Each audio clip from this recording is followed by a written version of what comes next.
Good morning all. ముఖ్యంగా ఈరోజు ఈనాడు పేపర్లోని news analysis ఒకసారి మనం చూసినట్లయితే యుద్ధ సన్నద్ధత పెంచుదాం, దాడుల్ని ఎదుర్కోవడంపై అన్ని రాష్ట్రాల్లో రేపు మాక్ డ్రిల్, సురక్షితంగా ఉండటంలో ప్రజలకు శిక్షణ ఇవ్వండి, రాష్ట్రాలకు కేంద్ర హోంశాఖ ఆదేశం, ప్రధానితో రక్షణ శాఖ కార్యదర్శి భేటీ, పాక్కు మరో ఆనకట్ట నుంచి నీరు నిలిపివేత, ఇంకో క్షిపణిని పరీక్షించిన దాయాది దేశం, దౌత్య యత్నాల్లో ఇరాన్, మేం పాకిస్తాన్ పక్షమే. సో యుద్ధం అనేది ఏ టైంలో అయినా జరగవచ్చు. సో భారతదేశం పూర్తి సన్నద్ధతతో పాకిస్తాన్ పై ఎల్ఓసి లైన్ ఆఫ్ కంట్రోల్ పై సైనిక చర్య తీసుకునేందుకు ముఖ్యంగా త్రివిధ దళాధిపతులైన అందరూ చీఫ్లతో ప్రధానమంత్రి వరుస భేటీలు నిర్వహిస్తున్నారు. సో అందులో భాగంగానే రక్షణ శాఖ కార్యదర్శి రాజన్ సింగ్, అతని పేరు, రక్షణ శాఖ కార్యదర్శి, డిఫెన్స్ సెక్రటరీ, అతను కూడా ప్రధానమంత్రిని కలవడం జరిగింది. సో ముఖ్యంగా కేంద్ర హోంశాఖ రాష్ట్రాలకు కొన్ని మార్గదర్శకాలు ఇవ్వడం జరిగింది. ఎందుకంటే యుద్ధం అనేది అనివార్యంగా జరుగుతుంది కాబట్టి రాష్ట్రాలలో మీరు కొన్ని మార్గదర్శకాలు పాటించాలని చెప్పి కొంచెం గైడ్ లైన్స్ ఇవ్వడం జరిగింది. సో దాని గురించి మాక్ డ్రిల్స్ కూడా చేయడం జరిగింది. అంటే 144 సెక్షన్ విధించాలని చెప్పి, అంటే ఇప్పుడు యుద్ధం బయట భారతదేశం యుద్ధం చేస్తున్నప్పుడు రాష్ట్రాలలో ప్రజలకు అప్రమత్తతగా ఉండాలని చెప్పి కొన్ని గైడెన్స్ అనేది సెంట్రల్ గవర్నమెంట్ ఇస్తుంది. సో అట్లాంటి గైడ్ లైన్స్ కూడా రాష్ట్రాలకు రావడం జరిగింది. సో ఇప్పుడు మేజర్ గా ఎనీ టైం మేబీ భారతదేశం లైన్ ఆఫ్ కంట్రోల్ దగ్గర ఈ టెర్రరిస్ట్ క్యాంప్లపై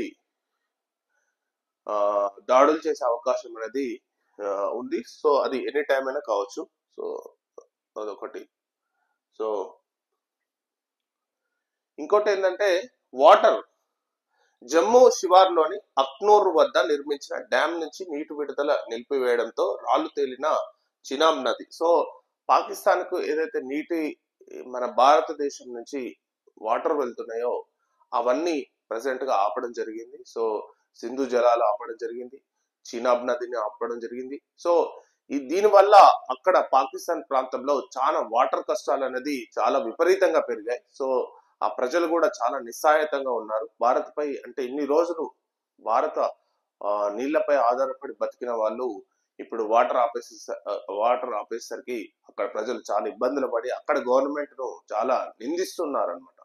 అక్కడ గవర్నమెంట్ బాగా తిడుతున్నారు అనమాట. సో మరి భారత్ పై ఇలాంటి టెర్రరిస్టులను ఉసిగొల్పితే మరి భారత చర్యలు అనేది ఖచ్చితంగా ఇలానే ఉంటాయి. దీనిపై పూర్తిగా మనం మద్దతు ఇవ్వాల్సిన, భారతదేశ గవర్నమెంట్ కు పూర్తిగా మద్దతు ఇవ్వాల్సిన అవసరం ఎంతైనా ఉంది. సో ఇంకోటి ఏంటంటే మీరు ఒకటి రెండు చూడొచ్చు, మేం పాకిస్తాన్ పక్షమే.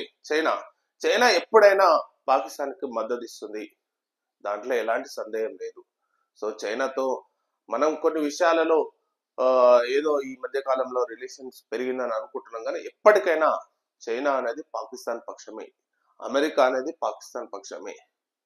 ఓన్లీ మనకి ఎప్పటి నుంచి మిత్ర దేశం అంటే అది రష్యా ఒకటి. సో రష్యా అనేది ఎప్పటికీ భారతదేశానికి మిత్రదేశంగా మనం చూడొచ్చు. ఇప్పుడు ఇక్కడ చూసినట్టయితే ఉగ్రపోరులో భారత్ కు సంపూర్ణ మద్దతు, ప్రధాని మోదీకి రష్యా అధ్యక్షుడు పుతిన్ హామీ. మీరు ఒక్కటి చూసినట్టయితే పాకిస్తాన్ దగ్గర ఉన్న ఫైటర్ జెట్స్ పేరు F-16 ఫైటర్ జెట్స్. ఈ F-16 ఫైటర్ జెట్స్ అన్ని అమెరికా దేశం నుంచి వచ్చినాయి. అంటే అమెరికా వాళ్లకు ఇచ్చింది అనమాట F-16 ఫైటర్ జెట్స్. అమెరికా తన చాలా మిత్ర దేశాలకు, చాలా క్లోజ్ ఫ్రెండ్స్ ఉన్న కంట్రీస్ కు మాత్రమే ఆ ఫైటర్ జెట్స్ ఇస్తుంది. మనకు ప్రెసెంట్ గా ఫ్రాన్స్ నుంచి రఫాల్ ఫైటర్ జెట్స్ మన దగ్గర ఉన్నాయి.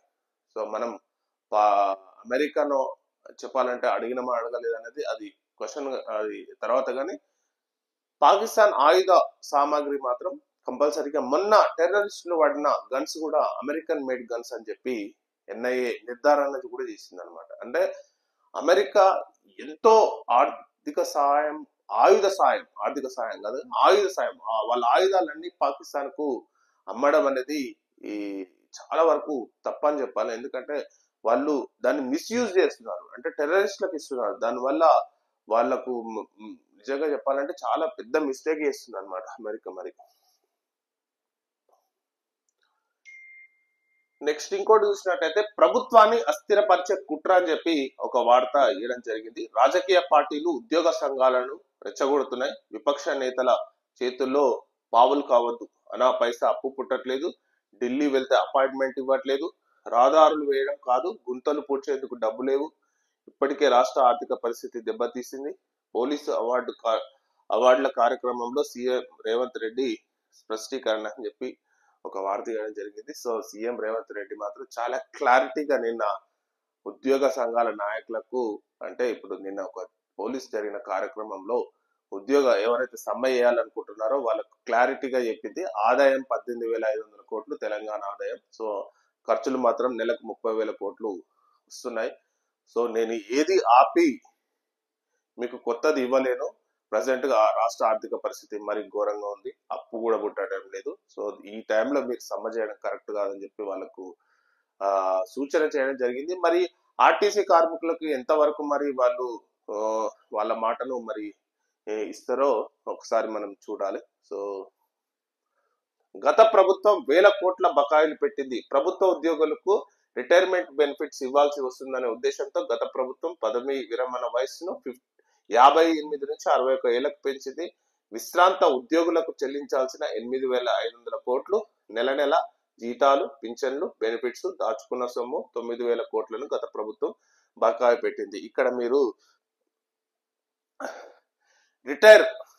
ఎవరైతే ఉద్యోగులు రిటైర్ అవుతున్నారో వాళ్ళ బకాయిలు మాత్రం మరి ఘోరంగా ఉన్నాయి. చాలా మంది ఉద్యోగులకు ఇప్పటికీ సంవత్సరం దాటినా కూడా వాళ్ళకు సంబంధించిన డబ్బు అనేది ఇంకా కూడా రాలేదు. చాలా ఇబ్బందులు పడుతున్న క్షణంలో మన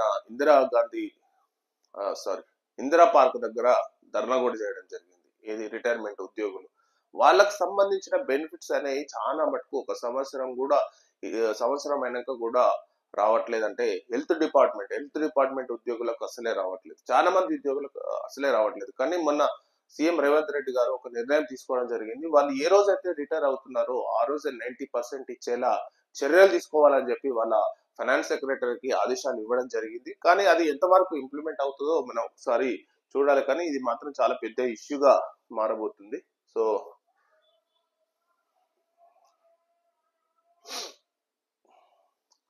కుటుంబాల్లో ఇసుక తుఫాన్ అని చెప్పి ఇక్కడైతే వార్త ఇవ్వడం జరిగింది.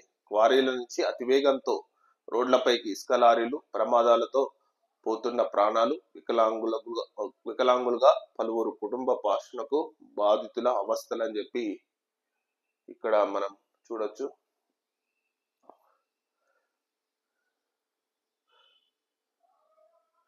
చర్చలకు పిలవకపోతే సమ్మె తథ్యం, రేపటి నుంచి సిద్ధమవుతాం.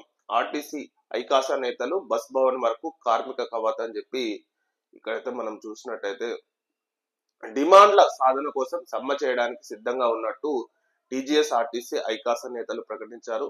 ఈ నెల 6వ తేదీ అర్ధరాత్రి వరకు చర్చలకు ఆహ్వానం రాకపోతే 7వ తేదీ ఉదయం నుంచి సమ్మెకు దిగుతామన్నారు. సమ్మె పిలుపులో భాగంగా సోమవారం హైదరాబాద్ బాగ్లింగంపల్లిలోని ఆర్టీసీ కళాభవన్ నుంచి ఆర్టీసీ బస్ భవన్ వరకు ఐకాసా ఆధ్వర్యంలో కార్మిక కవాతు నిర్వహించారు.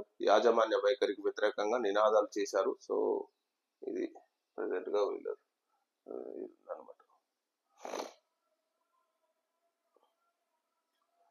సో ఇది మేజర్ గా ఈనాడు పేపర్లోని మొట్టమొదటి పేపర్లోని news analysis. So thank you very much.